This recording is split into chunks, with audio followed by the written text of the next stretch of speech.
새 물건을 사면 대부분 그 안에 사용 설명서가 들어 있습니다. 우리 대부분의 사람들은 처음부터 끝까지 이 사용 설명서를 꼼꼼하게 다 읽지는 않습니다. 꼭 필요한 부분을 찾아서 보죠. 혹시 사용 설명서를 보면서 소설책 읽듯이 흥미진진하게 어디를 가든지 꼭 팔에 끼고 가면서 보는 사람 보셨습니까? 뭐 있을 수는 있겠죠. 하지만 저는 아직 그런 분들을 보질 못했습니다. 오늘의 주제가 그렇습니다. 율법에 관한 이야기입니다. 문학 작품으로 본다면 소설이나 수필처럼 흥미로운 이야기라기보다는 마치 제품의 처음에 그 설명하는 것처럼 제품 사용 설명서와 같이 다소 딱딱한 내용의 이야기입니다. 사용 설명서는요, 재미는 없지만 제품에 문제가 생기면 꼭 알아야 될 문제입니다. 꼭 필요한 것이죠. 잘 숙지하고 있어야 그 물건이 고장나지 않습니다. 특히 제품이 가지고 있는 여러 가지 다양한 기능들을 제대로 활용하려면 사용 설명서를 잘 보아야 합니다. 그래서 오늘 말씀의 제목을 율법 사용 설명서라고 붙였습니다. 오늘 내용은 다소 좀 딱딱할 수 있습니다. 하지만 오늘 말씀은요, 앞으로 진행될 산상수훈의 그 말씀들, 예수님의 가르침을 이해하는 데 있어서는 사용 설명서와 같이 반드시 필요한 말씀입니다. 예수님은 과연 율법에 대해서 어떻게 이해하고 계셨는가? 그리고 우리는 무엇을 전제로, 어떤 말씀을 전제로 이 산상수훈의 말씀을 잘 이해해야 할까? 오늘 예수님의 율법관을 살펴보면서 우리는 성경의 모든 말씀에 대하여서 어떤 자세로 어떻게 반응해야 할지 주님의 음성을 들으실 수 있기를 간절히 바랍니다. 따라하겠습니다. 예수님을 더욱 닮아가게 합니다. 네, 율법 하나님의 말씀은 예수님을 더욱 더 닮아가게 합니다. 본문의 17절 18절 말씀 우리 함께 읽겠습니다. 시작. 내가 율법이나 선지자를 폐하러 온 줄로 생각하지 말라. 폐하러 온 것이 아니요 완전하게 하려 함이라. 진실로 너희에게 이르노니 천지가 없어지기 전에는 율법의 1.1획도 없어지지 아니하고 다 이루리라. 아멘.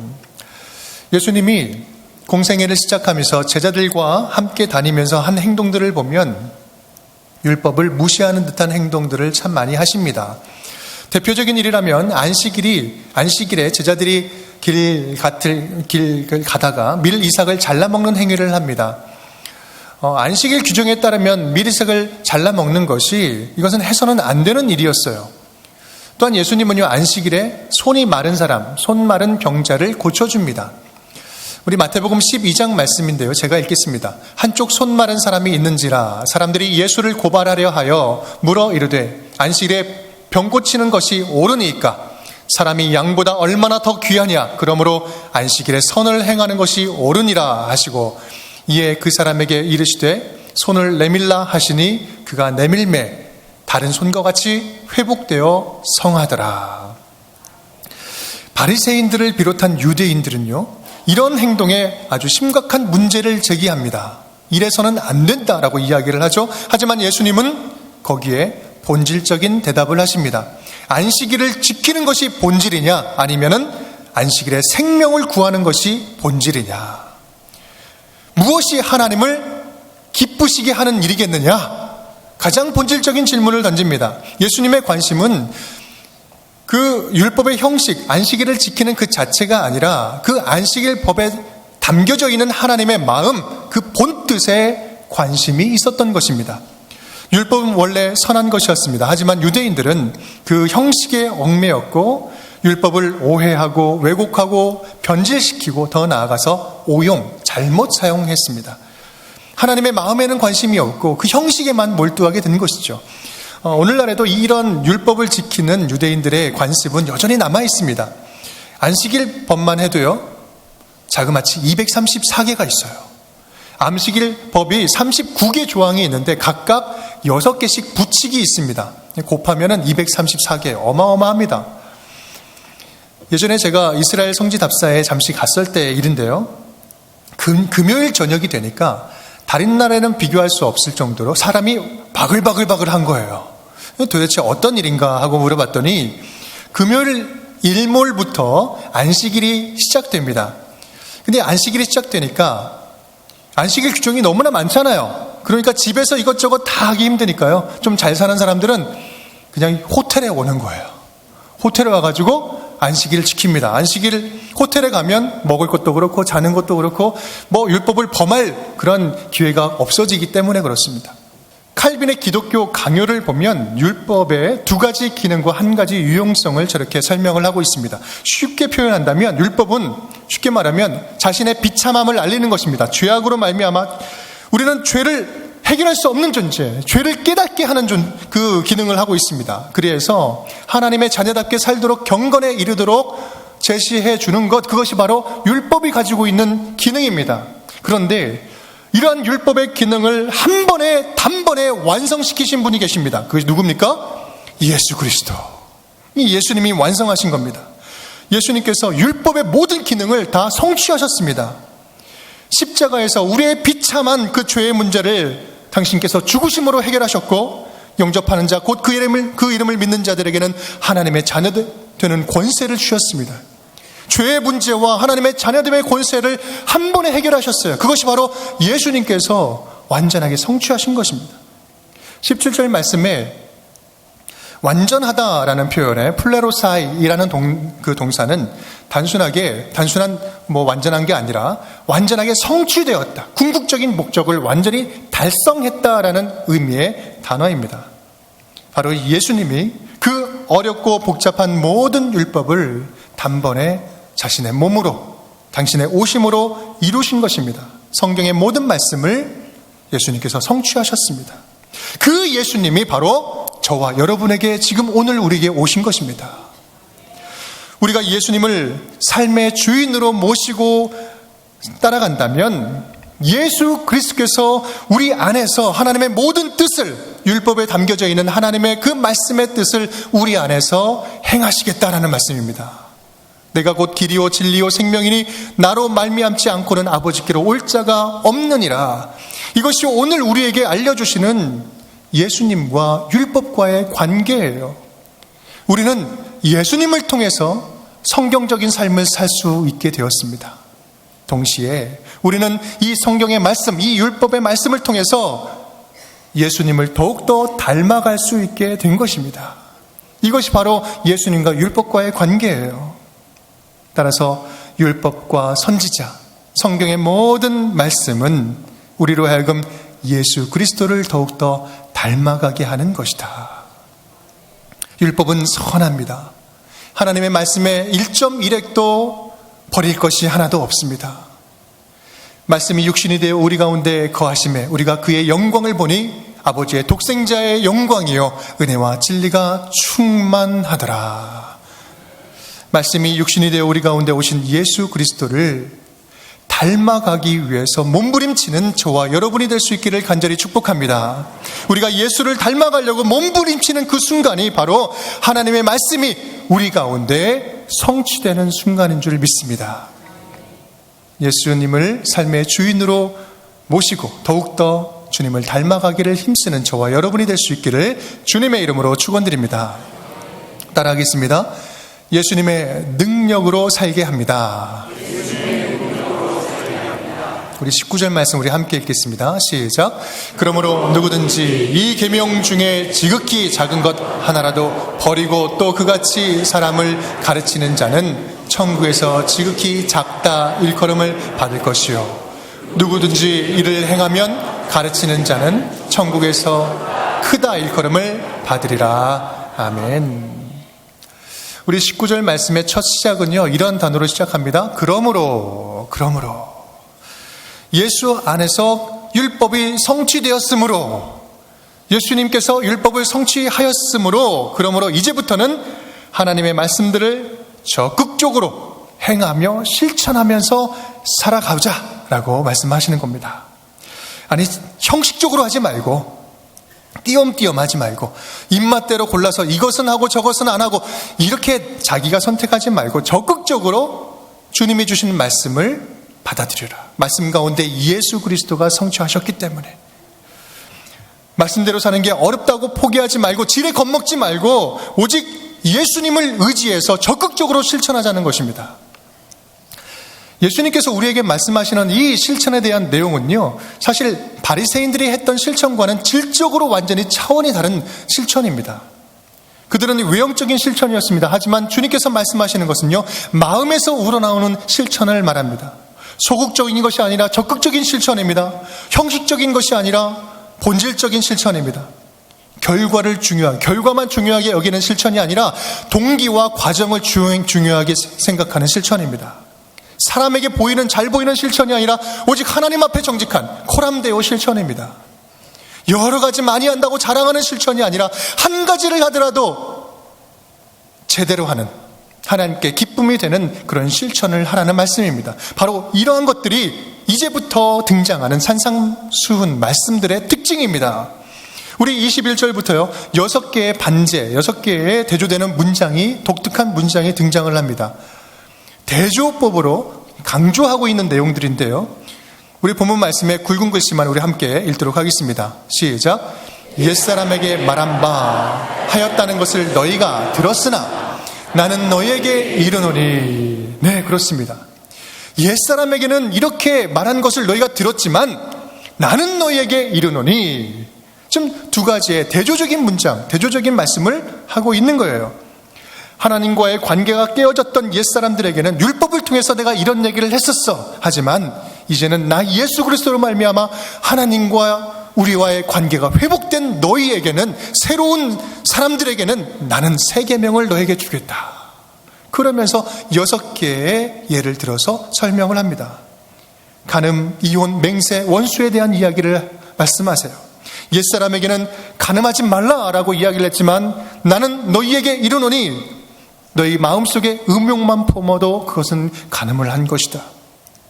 옛사람에게는 이는 이로, 눈은 눈으로. 그래서 우리가 복수하는 일에 연약함이 있으니까 그 복수의 한계를 지어주는 그런 율법을 주어졌다면 이제는 새 사람은요, 원수를 갚지 말아라. 오히려 오른뺨을 맞으면 어디도 대라? 왼뺨도 돌려대라.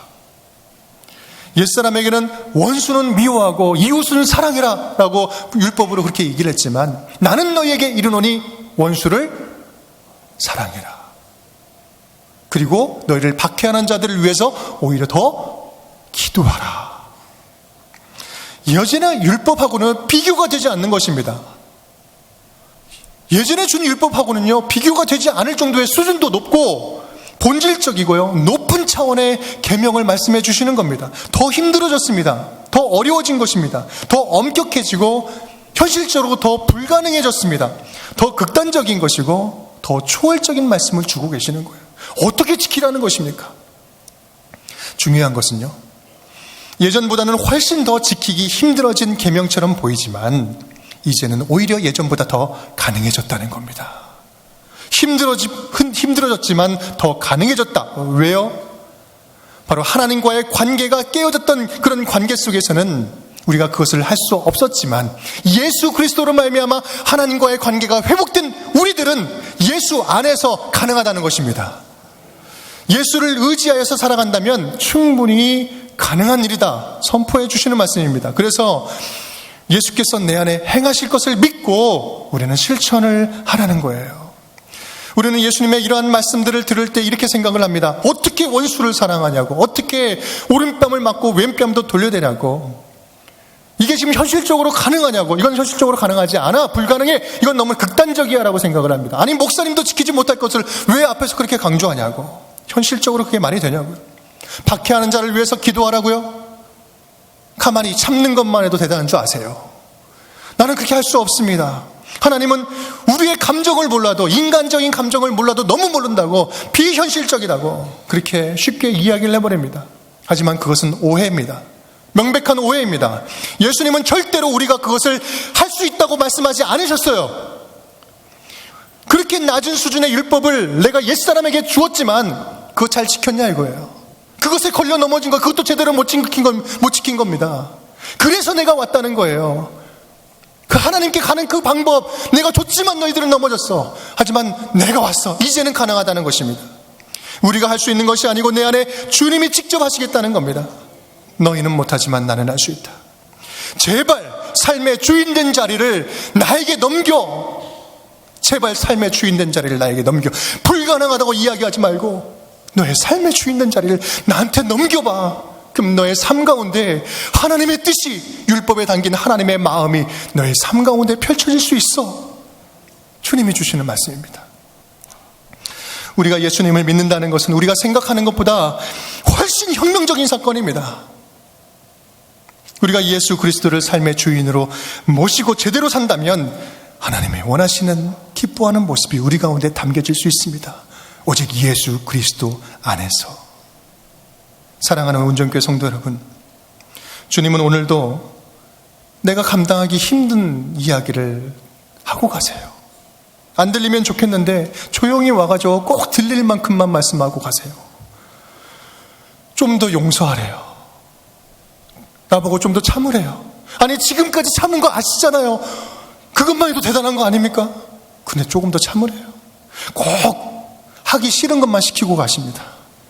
꼭 하기 힘든 것만 말씀하세요. 그런데 비결이 있습니다. 그것은 원래 나는 못하는 거야 라고 그렇게 인정하면 됩니다. 그리고 맡기는 거예요. 나는 원래 못합니다. 하지만 주님이라면 가능할 거예요. 예수 그리스도께 우리 인생 때의 인생의 운전대를 맡기고 순종할 때 바로 그 순간이, 그때부터 예수께서 우리 가운데 역동적으로 일하시는 순간인 줄 믿습니다. 우리 따라하겠습니다. 하나님을 더욱 갈망하게 합니다. 말씀을 통해 예수님을 닮아갈 때 우리는 하나님을 더욱더 갈망하게 됩니다. 우리 20절 본문 말씀 우리 함께 읽겠습니다. 시작. 내가 너희에게 이르노니 너희 의가 서기관과 바리새인보다 더 낫지 못하면 결코 천국에 들어가지 못하리라. 아멘. 역사가 요세푸스에 의하면 예수님 시대에 한 6,000명 정도의 바리새인들이 있었다고 말합니다. 바리새인들의 뜻은 구별된 자라는 뜻이에요. 모든 율법을 지키면서 구별된 삶을 살려고 무던히도 노력했던 사람들입니다. 그 열심만큼은 결코 무시할 수가 없어요. 그들의 삶은 아주 엄격했고 또 종교적이었고 금욕적이었습니다. 그런데 예수님의 말씀은 우리의 의가 그들의 의보다 더 높고 뛰어나야 된다라고 이야기를 하십니다. 그렇다면 예수님께서 말씀하시는 더 나은 의, 그것은 무엇을 말씀하시는 걸까요? 이 말씀에서 더 낫다라고 이야기하는 더, 비교급의 더, 플레이온이라는 단어는 단순하게 뭔가 좀 더 좋은 것, 이런 것이 이 정도가 아니라 질적으로 훨씬 차원이 높은 것, 질적으로 확실하게 업그레이드가 된 그런 차원의 이야기할 때 플레이온을 씁니다. 바리새인의 의는 어떤 의였습니까? 그들의 의는 사람들 앞에 드러내 보이는 외형적인 의였습니다. 내면보다는 형식에 치우친 의였어요. 이것을 잘 보여주는 그런 그들의 기도가 있습니다. 뭐였냐면 나는 저 죄인들이나 세리들과 같지 않은 것이 감사합니다. 그들이 감사의 이유가 무엇입니까? 저 죄인들 그리고 세인들처럼 내가 살지 않으니, 저 인간들 같지 않으니 내가 얼마나 감사한지 모릅니다. 감사의 제목이 그거예요. 하나님과의 올바른 관계에는 관심이 없고 사람들 앞에 자신을 드러내는, 그래서 종교적인 우월의식을 가지고 있는 것이 그들이 가지고 있던 의로움이었어요. 예수님이 우리에게 요구하시는 더 나은 의는 이러한 의와는 질적으로 완전히 다른 것을 이야기합니다. 뭔가 좀 더 잘하는 것, 더 많은 것을 하는 것, 그들보다 더 훨씬 잘 해내는 것, 언뜻 보면 그렇게 보일 수 있습니다. 하지만 그것을 말씀하는 것이 아닙니다. 왜냐하면 우리가 아무리 열심히 하고 잘해도요, 바리새인들의 그 율법적인 그 행동보다는 발바닥도 못 쫓아가는 거예요. 예수님이 요구하시는 그 의는, 여기서 말하는 더 나은 의라는 것은 하나님과의 더욱 올바른 관계, 하나님과의 더욱더 뜨거운 사랑의 관계를 말씀하는 것입니다. 관계적인 의미에서 의를 말씀하시는 거예요. 팔복 가운데 의에 줄이고 목마른 자는 복이 있나니 저희가 배부를 것이며 의에 줄이고 목마르다. 이것은 무엇을 의미합니까? 하나님으로 목말라 하는 거예요. 하나님 없으면 내가 살 수 없습니다. 나는 하나님 때문에 살고 있습니다. 하나님 때문에 내가 살 수 있습니다. 이 갈급하는 것, 하나님을 갈급하는 것, 그럴 때 하나님께서 충만하게 채워주시겠다, 배부를 것이며 충만의 약속을 주시는 겁니다. 의를 위하여 박해를 받는 자는 복이 있나니 천국이 그들의 것이며, 의를 위해서 박해를 받는다. 무슨 말씀입니까? 하나님과의 관계 때문에 박해를 받는 거예요. 하나님을 믿는다는 이유로 세상에서 손해보고 살아가는 거예요. 죽임을 당하는 삶을 살아가는 것입니다. 그런 사람들은 복이 있나니 천국이 그들의 것이다. 의인은 철저하게 하나님과의 관계로 이야기를 하고 있는 것입니다.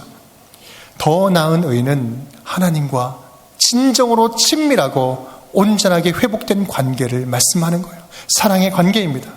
끊을 수 없는 강렬한 사랑의 관계. 예수 그리스도께서 성취하신 새 율법의 참된 의미는 하나님을 더욱더 갈망하고 사랑하는 것입니다. 나를 향한 예배, 나를 향한 헌신, 나를 향한 화려한 예물, 다 좋다. 아무리 화려하고 뛰어나도 그것은 두 번째 문제야. 더 중요한 것이 있다. 그것은 뭐냐면, 너는 나를 지금 제대로 바라보고 있느냐? 너의 시선은 지금 나의 시선과 마주치고 있느냐? 너의 마음의 중심이 나를 향해 있느냐? 너는 나를 향해서 얼마나 매 순간순간 주님 없으면 살 수 없습니다, 갈급한 마음으로 나를 자꾸 구하고 나에게 나아오고 있느냐? 그것을 물어보고 계시는 것입니다. 우리의 신앙은 결코 완벽할 수 없습니다. 아무리 철두철미하게 종교적으로 살아간다 해도 완벽하게 율법을 성취하며 살 수 없는 부족한 존재들입니다. 그래서 우리는 오직 예수 그리스도만 의지할 뿐입니다. 우리는 연약합니다. 또 우리는 매일 넘어져요. 우리는 매일매일 잘하겠다고 이야기해놓고 또 매일 실수를 합니다.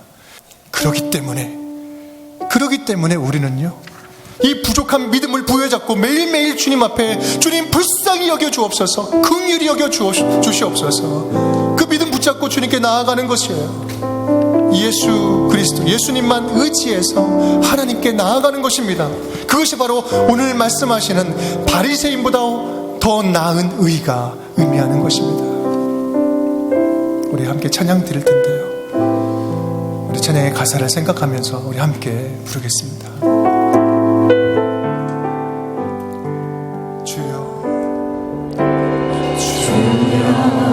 우린 연약합니다. 우린 오늘 힘겨워합니다. 주 뜻 이루며 살기에 부족합니다. 우린 연약합니다.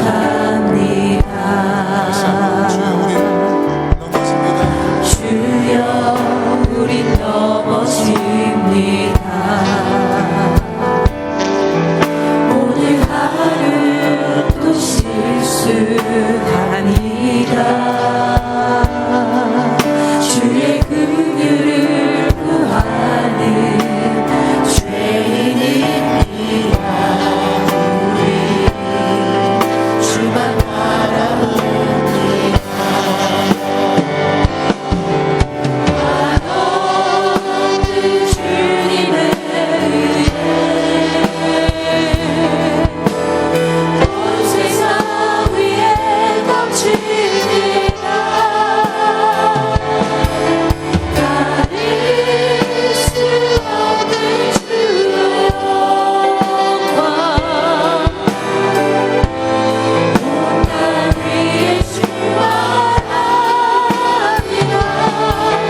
사랑하는 운정교회 성도 여러분, 예수님이 성취하신 율법은 우리를 예수 안에서 새 사람으로 부르신 율법입니다. 예수님이 성취하신 성경의 말씀들을 통해서 예수 그리스도를 더욱더 닮아가고 예수님의 능력 가운데 거하며 하나님을 더욱더 뜨겁게 사랑하는 저와 여러분이 될 수 있기를 주님의 이름으로 축원드립니다.